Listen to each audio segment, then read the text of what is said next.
Hello guys, so I'm going to organize my study Almira, so let's go. तो पहले तो मुझे निकालना था ये सारे सामान। निकालते निकालते मेरा हवा टाइट हो गया। पता है ये जो स्टैंड है ना बार बार झुक रहा था तो मैंने सीधा किया।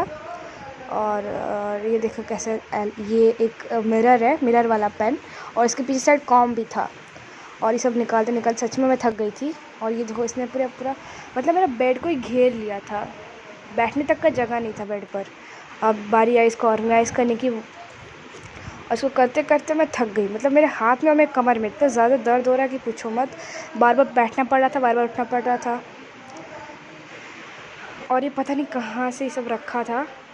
और ये देखो कैसे कितना सुंदर लग रहा है, बेटर लग रहा है। मतलब पहले से तो काफ़ी ज़्यादा बेटर है। आपको क्या लगता है, अच्छा लग रहा है? अगर अच्छा लग रहा है तो प्लीज़ नीचे कमेंट करिएगा।